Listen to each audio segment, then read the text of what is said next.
What it do, YouTube? It's your boy. I've been gone, you know what I'm saying? Look, we back at it again with another reaction. And today, we got my little boy, Nathan L. Whatever your name is, Nathan L. The 11-year-old killer, you feel me? I heard he was the craziest little young killer out here in Texas, you feel me? Or whatever state he in, you feel me? I heard he was the most craziest little kid out here. Most thuggiest, most gangster. He lived that life. I can't even cap. I know he lives this life.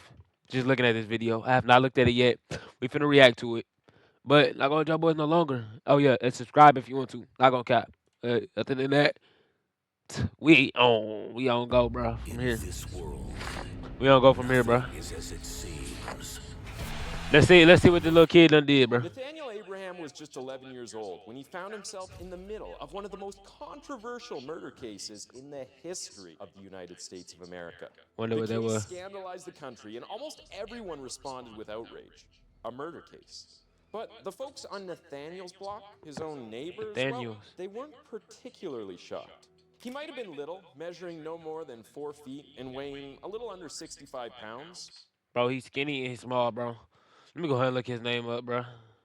Well, actually, I But don't even know he his was last. also Oh, I'm gonna just look up Nathan Neal, whatever your name is. 11-year-old killer. There we go. Okay, so look, a murder at 11. Abraham legal wounds amount again. Nathan Abraham, 13. The pilot, Michigan has led 6 shakes removed by. Okay, no. Back to prison. I don't know what it is with the little kids, bro. Like, a thorn in the who side of raises them to be everyone in the like this, neighborhood, bro? Real a talk. That's danger to my the question. community. He threatened my That's my grandsons all question. the time. He threw rocks at my mom's house. I mean, he was dangerous. And she wasn't alone. Another neighbor, an 11-year-old girl, shared a similar sentiment because, according to her, when they were both 9, Nate had threatened her with a gun. So, as Nathaniel Abraham's murder case began to take its hold in the center of public consciousness, it became clear that his entire block had turned against him.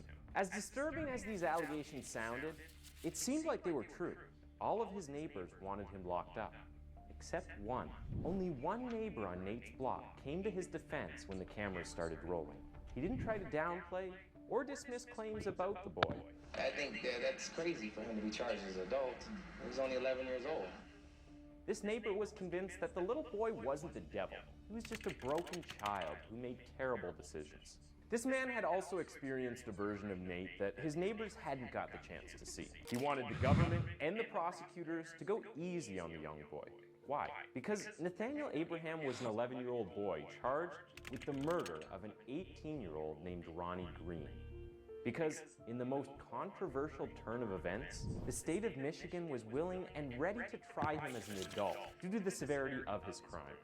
And if they found him guilty, if the prosecutors were able to get what they wanted, I'm not gonna lie. would That was spend the lifetime rest in of his jail, bro. life in prison for a crime he committed. Yep. He was just Yep. 11. Yep. I wonder Some what of he you did, bro. watching would say murder is murder regardless. Wonder what he did, bro. That's what makes the intricacies of this story all the more interesting. Let me set the record straight before we dive into this case. The true victim in this story was 18-year-old Ronnie Green.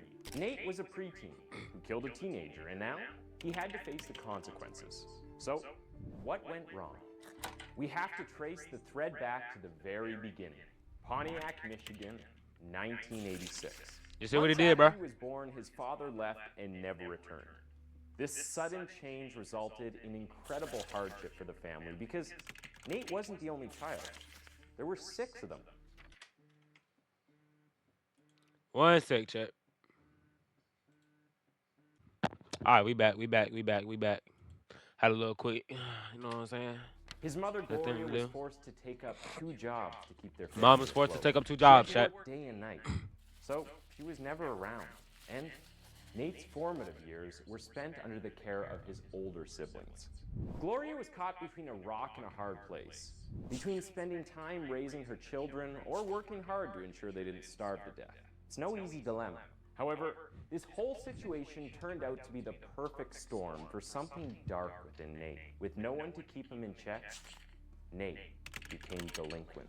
I'm so From the confused. moment What he was could the walk, dad, he bro? began to exhibit Like, was the extremely dad just a walk antisocial off, behavior. run away Many dude? kids show Didn't these care about his traits when kid. they're young.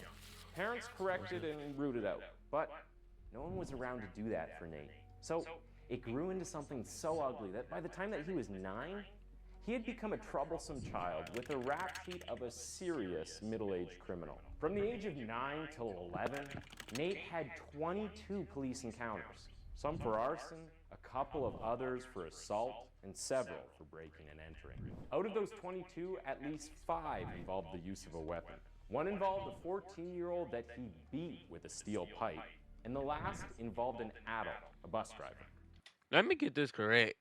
Well, let me get this understood. We are talking about a 4 feet something, 65 pound, 12-year-old kid. I swear to God, if he ran up on me trying to do that, bro, oh God, bro, he's dying, chat. At some Don't point, care. he became such He's a dying. problem in the neighborhood that Swear. the prosecutors would later reveal in court that a neighbor moved out of the block because of him. That same neighbor would also say, quite prophetically, that someday Nate was going to kill somebody. Now, you are probably wondering what Nate's mother did during this period. At some point, she began to feel helpless when almost every day there was someone knocking on their door reporting Nate's latest crime. One major reason why she felt helpless was because that she had actually gone to the police for help.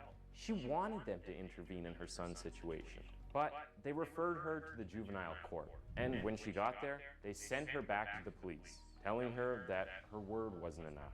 No one was prepared to help. Nobody was ready to intervene.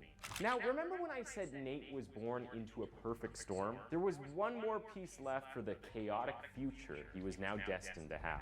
The 1980s was a very interesting decade in American history. Ronald Reagan became president. CNN became a thing. There were those interesting looking Macintosh computers, and then there was violence. Widespread violence in major cities like New York and Chicago. However, the most troubling part of the 1980s was the spike in the level of violent crimes committed by juveniles. Between 1980 and 1994, the number of juvenile homicide offenders doubled. And according to FBI clearance statistics from that time frame, the juvenile responsibility for all homicides in the country grew from 5% to 10%. The quick answer to why this was happening was the crack epidemic of the mid-1980s. In the inner cities, it had become a plague, and it wasn't long before those drugs got paired with guns and juveniles. Now, the progression from drug trade to gun violence isn't surprising. In fact, many would agree it's natural and expected. But how did kids get into the mix? Well, drug traffickers at the time found that Okay, he's not talking nothing right now. crime and three I'm not gonna lie, bro. That's crazy, bro. Super crazy. Not gonna cap. I'm gonna keep it a buck with you. You feel me? I don't know what it is, but some people just don't need to have kids, bro. It's really the talk of the talk. You feel me? Some people just don't need kids. If you know you don't got it, why give birth to a kid? Why even try to attempt to have a kid? You know what I'm saying? The mother was never around. She had 2 jobs. She was really like never in his life, bro. I don't know where the dad was, to be honest with you. Those who have investigated, prosecuted, and monitored Abraham describe him as someone who does whatever he pleases and believes he is a celebrity after being courted by the likes of Oprah Winfrey. Just continue to dog him, and many, including a judge, former attorneys, question whether efforts to help him will be for not. He killed my brother, said Nicole Edwards. Yeah, I'm not gonna lie, bro. Some people just don't need to have kids, and it's just watching this, feel me? But that was really sad, bro. I wish they showed some footage of some stuff. 'Cause that would have been crazy and fun. But other than this video over, bro. Until next time, I've been gone out. Let's get it.